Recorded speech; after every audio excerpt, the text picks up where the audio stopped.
kita berbicara mengenai desain penelitian, ya. Nah, jadi walaupun kita diploma 3, ya kan, nantinya kita tidak lepas gitu ya dari penyelesaian tugas akhir, ya, di mana pada tugasnya tersebut itu tidak lepas dari proses penelitian, begitu ya. Nah, jadi sebelum membahas hal itu kita harus tahu dulu gitu kan, hakikat kita mau meneliti itu apa, gitu ya. Jadi intinya adalah esensi dari riset itu apa, gitu kan? Hakikat, gitu ya. Nah, setelah kita menentukan itu, gitu ya, maka nantinya kita akan melihat desainnya, ya, bagaimana cara mendesain riset, ya. Kemudian bagaimana caranya menemukan permasalahan penelitian, ya. Kemudian juga mengkaji bahan pustakanya bagaimana, ya. Kemudian juga menentukan populasi dan sampel, ya. Nah, jadi terkadang banyak nanti orang meneliti nggak tahu mana populasi, mana sampel, ya. Maka perlu nantinya kita lihat ya mana populasi dan mana sampel, gitu ya. Kemudian juga uji validitas dan uji reliabilitas. Apa itu uji validitas dan reliabilitas, gitu ya? Itu adalah uji keandalan, ya, dan juga keakuratan. Nah, jadi validitas dan reliabilitas. Nah, kemudian juga agar kita dapat jelas gitu ya membahas suatu riset penelitian itu gitu ya, maka harus ditentukan yang namanya variabel gitu ya. Apa itu variabel? Ya, atribut gitu ya, atau juga yang berasal dari pembentukan dimensi gitu ya. Kemudian juga skala ukurannya. Ya, skala ukurannya nanti kita akan tentukan ada berapa skala dan jenisnya apa saja nanti akan kita bahas ya di variabel dan skala. Ya, kemudian juga proposisi ilmiah, ya. Ya, kemudian juga pengumpulan data. Ya, bagaimana kita caranya mengumpulkan data, kemudian sesudah data dikumpulkan lalu dianalisa, ya. Setelah dianalisa bagaimana caranya kita menyusun laporan, ya. Setelah bagaimana kita tentukan bagaimana menyusun laporan, ya, maka kita selesai, gitu kan. Selesailah kita melaksanakan penelitian, begitu ya. Nah, adik-adik sekalian. Nah, jadi di sini mata kuliah metodologi penelitian ini setidaknya mahasiswa mampu memahami gitu ya, metode penelitian secara konsep. Ya. Mulai dari langkah awal sampai langkah akhir tadi, ya mahasiswa harus bisa paham gitu ya. Kemudian mampu menerapkan dalam kancah penelitian yang sebenarnya. Gitu ya.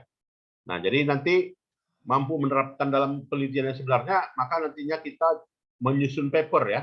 Jadi nanti sama saya UTS-nya dalam bentuk paper, UAS-nya dalam bentuk paper, gitu ya, paper yang dipublikasikan, gitu ya. Kemudian juga adanya perubahan kognitif dari peserta didik dalam menganalisis, menyintesis, dan mengevaluasi. Nah, jadi mahasiswa itu bisa menganalisa ya, bisa menyimpulkan, dan juga bisa mengevaluasi. Nah, itu yang kita harapkan ya dari riset ini.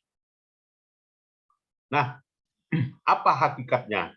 Kalau kita mau meneliti itu sih apa tujuannya? Ya, hakikatnya begitu ya. Jadi ya hakikatnya karena kita ingin membuktikan gitu ya. Kita ingin mendapatkan pengetahuan ya. Jadi pengetahuan itulah ilmu gitu ya. Dan ilmu itu apa gitu ya? Dapat kita bedakan dan juga kita dapat mendapatkannya dengan apa?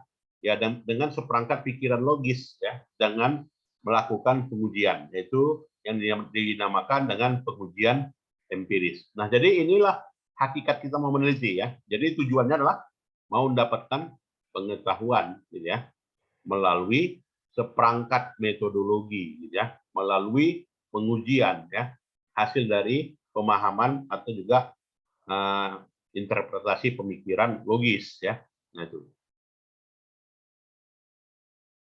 Nah, jadi kalau kita tanpa nalar itu bukanlah metode ilmiah.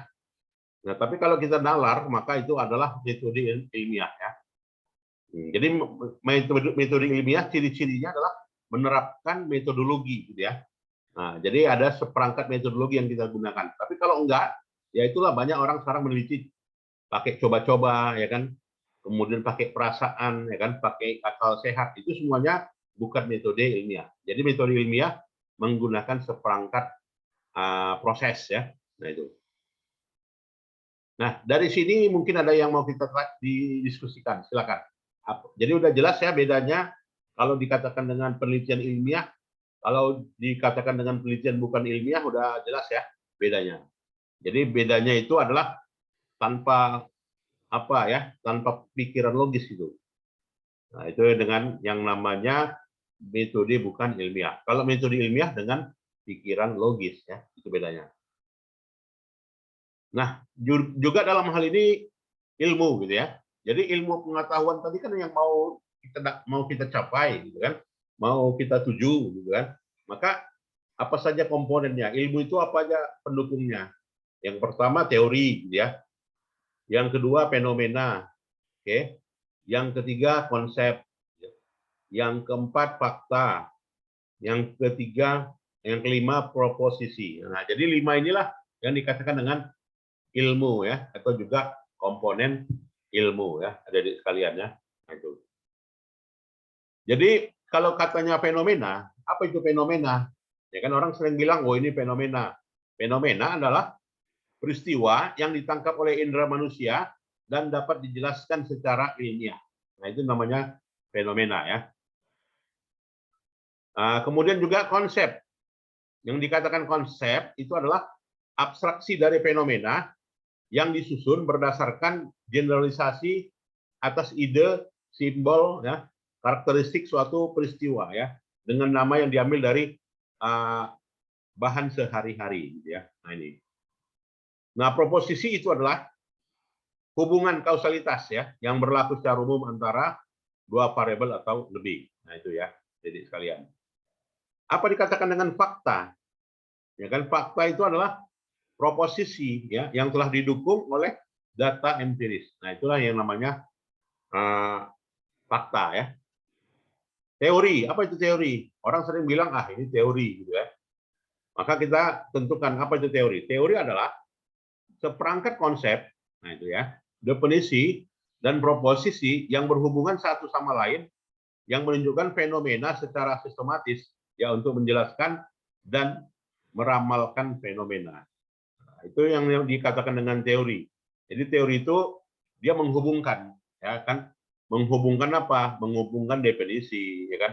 Menghubungkan proposisi sebagai suatu fenomena. Nah, itu ya. Jadi jelas ya, apa itu teori, apa itu fenomena, apa itu konsep, apa itu proposisi, apa itu fakta ya. Nah, udah cukup jelas di sini. Nah, tadi katanya kalau dikatakan dengan penelitian ilmiah itu menggunakan seperangkat metodologi, ya. Kalau dikatakan metode tidak ilmiah, ya sifatnya coba-coba, gitu kan. Nah, jadi kriteria metode ilmiah meliputi ya faktual, gitu ya. Jadi faktual di sini adalah sesuai fakta. Nah, itu ya. Jadi yang nggak sesuai fakta bukanlah metode ilmiah, begitu ya. Yang kedua adalah objektif. Nah, itu ya. Haruslah sesuai dengan keadaan, objektif ya. Kemudian analitik, bisa dianalisa, ya kan? Kemudian yang ketiga deduktif, bisa diuji dari apa itu deduktif, apa itu induktif gitu kan. Nah, pernah kita dengar ya, deduktif itu adalah membuktikan dari hal yang bersifat umum ke hal yang bersifat khusus. Itu namanya deduktif gitu ya. Sedangkan induktif itu adalah membuktikan dari hal yang bersifat khusus ya, lalu pembuktiannya kepada hal yang bersifat umum. Nah ini, itulah namanya induktif dengan deduktif ya. Jadi kalau kita mau membuktikan apakah matahari ya kan itu akan apa? Akan ya apakah matahari itu akan redup? Ya jawabnya itu adalah penelitian deduktif gitu ya. Ternyata sore hari ya matahari sudah tenggelam gitu ya. Ya itu menunjukkan dari hal yang bersifat umum ke khusus ya. Nah, jadi di sini inilah ya apa itu namanya analitik ya, apa itu namanya deduktif gitu ya. Dan apa itu namanya induktif ya. Nanti ini di buku saya ada ya. Nanti boleh komtingnya apa ya, ngambil saya. Nah, jadi pemikiran deduktif di sini adalah bersifat silogisme. Nah, ini ya. Berarti kalau dia silogisme, berpikiran deduktif dan juga berpikiran induktif, gitu ya. Nah, itu harus ada premis namanya. Apa itu premis? Ya, jadi sesuatu yang dianggap benar, ya, atau sesuatu yang dianggap suatu peristiwa yang berlaku, yang terjadi pada hal khusus, gitu ya. Jadi hal-hal khusus. Nah, itulah yang namanya premis, ya. Jadi premis itu ada yang premis mayor, gitu ya. Ada premis minor dan ada kesimpulan, ya. Jadi itu semuanya adalah hasil, ya, dari pemikiran, ya, adik-adik sekalian, ya. Nanti ini videonya saya share, ya. Dan apa ya? Dan pembentukan silogisme ini, gitu ya, ditentukan melalui keterampilan, ya. Jadi ada keterampilan menyusun premis, ya, kemudian membuat konsep, ya, kemudian juga membuat judgment, ya, atau pertimbangan. Nah, ini, ya. Jadi dalam hal ini premis itu ya tujuannya apa? Kalau nggak ada premis kenapa, gitu kan? Ya tujuannya kita mau menghindari kesalahan. Ya jadi kalau sudah kita tentukan premis mayornya apa, premis minornya apa, maka kita akan minim terjadinya kesalahan. Ya. Jadi menghindari rawan kesalahan. Ya. Nah, kemudian juga kita meriset itu kan dari fakta di lapangan, gitu ya.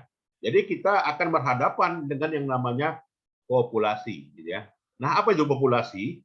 Nah, itu adalah sejumlah sampel, ya, yang diamati yang punya sifat. Jadi sampel itu A dan sifat itu B, gitu ya.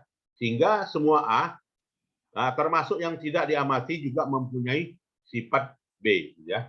Jadi ditentukanlah sampel itu berapa idealnya sampel, kemudian berapa yang mewakili sampel itu, gitu ya, dan juga berapa homogennya sampel tersebut, gitu ya. Nah, ini yang merupakan penentuan yang disebut dengan yang namanya populasi, ya. Nah, jadi nantinya kita bisa melakukan kesimpulan, ya, secara umum, menyimpulkan hal yang artinya dari populasi itu bisa kita tarik kesimpulannya. Karakteristik populasi itu adalah A, ya. Karakteristik populasi itu adalah B. Nah, jadi di sini ada namanya proses yang namanya generalisasi empiris, ya. Nah, itu ya. Jadi sekalian. Ada yang mau kita diskusikan, adik-adik sekalian? Cukup jelas, ya? Baik. Kemudian juga, jadi di sini, kalau dia penelitian yang bersifat deduktif dan induktif di sini, nah semuanya kita mau membuktikan teori, gitu ya. Jadi kalau katanya penelitian deduktif, ya itu ada teorinya, ya kan? Apakah kalau misalnya kita teori permintaan, nah jadi berarti dari mana? Teori demand, ya. Teori penawaran, ya teori supply, kemudian teori moneter, ya teori neoklasik, begitu kan? Itu semuanya adalah apa ya? Hukum atau juga teori atau juga dalil di sini, ya. Jadi di sini dalil itu muncullah hipotesa, gitu ya. Jadi muncullah hipotesa dan hipotesa ini adalah akan ada penjelasan dan juga peramalan, gitu ya. Jadi ada observasi fakta, ya, di sini. Jadi di sini ya kita membuktikan teori lah, ya. Jadi membuktikan teori dan juga mengobservasi fakta, ya. Nah ini dulu lah, ya. Saya nggak mau lama-lama, ya, karena nantinya makin banyak nanti yang disampaikan, ya kita apa, gitu kan. Ini dulu harus dipahami apa itu teori, apa itu tadi deduktif, gitu kan, apa itu induktif. Nah ini yang kita dapatkan, ya, pada perkuliahan sore hari ini, ya, jadi sekalian. Ada pertanyaan, silakan. Silakan. Baik, kalau tidak ada, saya kira itu saja, ya, pertemuan kita. Dan jangan lupa setiap pertemuan kita absennya ke e-learning, ya. Nah itu, ya, adik-adik sekalian, ya. Baik, saya kira itu saja. Selamat sore dan kita lanjutkan di minggu depannya, ya. Assalamualaikum warahmatullahi wabarakatuh. Selamat sore, Pak. Ya, Terima kasih, Pak. Selamat sore, Seluruh Terima kasih, Makasih, Pak. Pak. ya boleh. Selamat sore, Pak. Boleh meninggalkan ruangan, silakan.